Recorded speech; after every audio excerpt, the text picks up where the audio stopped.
Je me présente, Geneviève Brunet-Smith, directeur artistique du Théâtre Istrio, le seul théâtre francophone de la ville de Washington. L'un de mes acteurs, Alain Meunier, qui travaille à l'ambassade de France à Washington et qui a suivi des cours d'art dramatique à Paris et à Rome, vivement intéressé de mes données sur l'accent de la langue française, m'a demandé de faire un bref exposé sur la phonétique de la langue française. J'ai accepté avec plaisir, d'autant plus que depuis des années, je travaille non seulement avec des Français, mais surtout avec des Américains férus de langue française. En français, les étrangers devraient apprendre cela avec plaisir. L'accent est mis sur la dernière syllabe. Où vas-tu? C'est fermé. Et ta sœur? J'en veux pas. C'est idiot. Quelle infâme!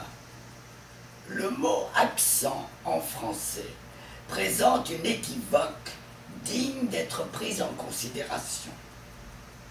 L'accent désigne à la fois, au point de vue phonétique, l'élévation de la voix qui indique la syllabe accentuée à un certain moment du discours, appelé parfois l'accent tonique.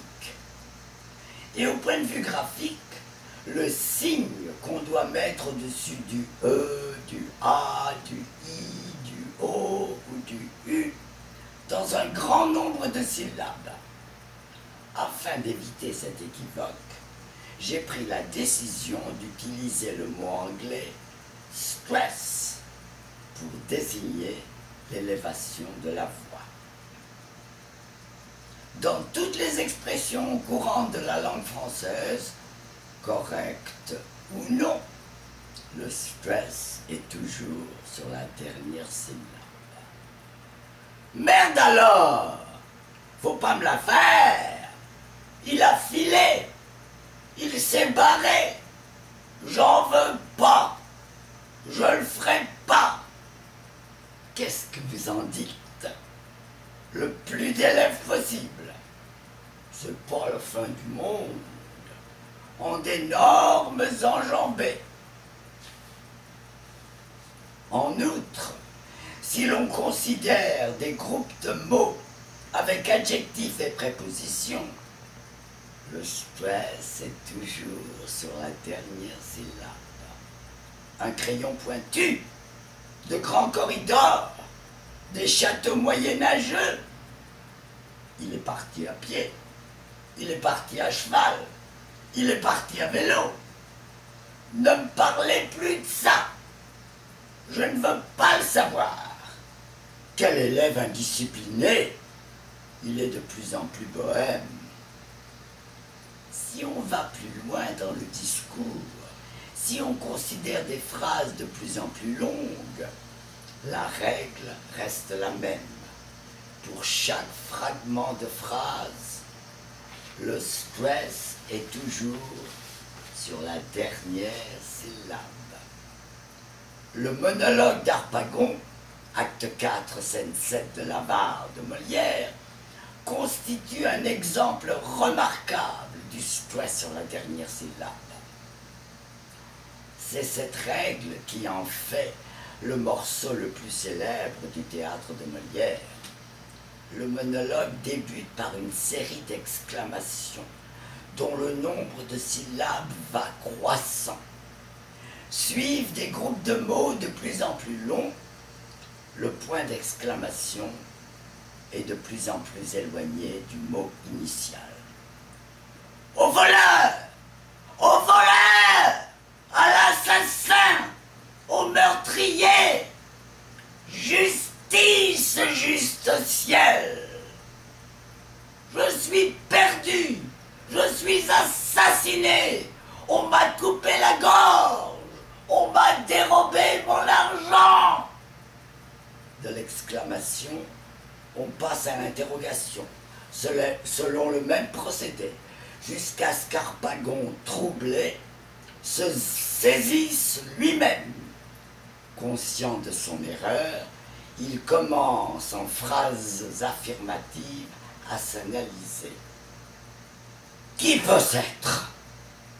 Qu'est-il devenu? Où est-il? Où se cache-t-il? Que ferais-je pour le trouver? Où courir? Où ne pas courir? N'est-il point là? N'est-il point ici? Qui est-ce? Arrête!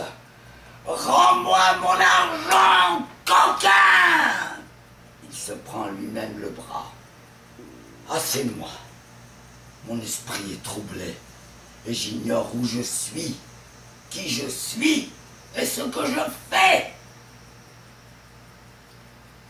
Si dans la langue parlée, dans la prose, le stress est sur la dernière syllabe, qu'en est-il en poésie?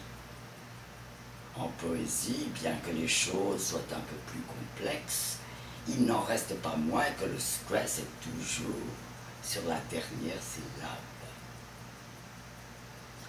Depuis Gaspard de la Nuit, 1842, d'Aloysius Bertrand, la littérature française possède le poème en prose, auquel Baudelaire, Mallarmé, Rimbaud ont apporté sensibilité et musicalité.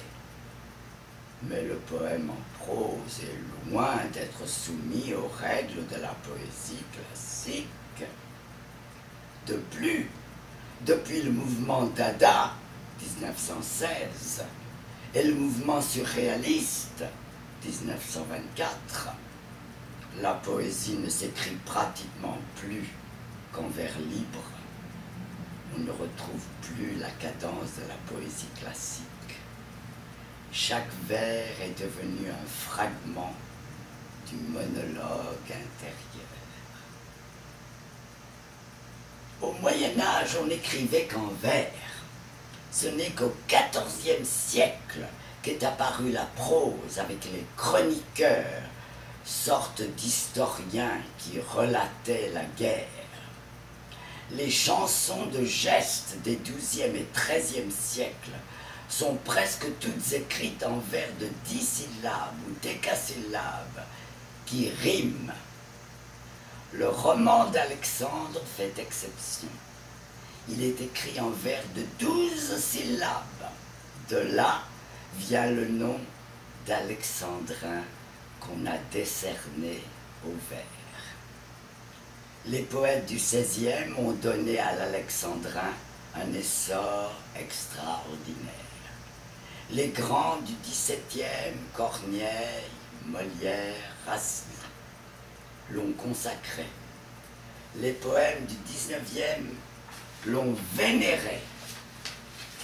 Tout en déplorant son déclin, Raymond Queneau, en 1930, a pondu sa psychothérapie en alexandrin. L'alexandrin, long vers cadencé, comporte à la 6e syllabe une légère pause. Cette pause s'appelle la césure, qui n'est autre qu'une section au milieu du vers. Ton bras est invaincu, mais non pas invincible. Le Cid Corneille. Dans ce vers, il faut faire entendre 2 fois le stress. À la césure, sur la 6e syllabe, invaincu, et à la fin, sur la 12e syllabe, invincible. On peut dire que ce vers, ainsi que de nombreux vers de Corneille, possède une qualité mathématique. C'était pendant l'horreur d'une profonde nuit. Athalie de Racine. La césure est à horreur, la rime à la fin à nuit. La raison du plus fort est toujours la meilleure. Fable 1, 7, La Fontaine. La césure est à fort, la rime à meilleur. Dans ces trois exemples, il se trouve que la syllabe qui tombe à la césure constitue la fin d'un mot, invaincu, horreur, ou bien un mot d'une seule syllabe, fort. Cela rend la diction relativement facile. Mais dans grand nombre d'alexandrins, c'est un mot se terminant par un nœud muet qui constitue la césure.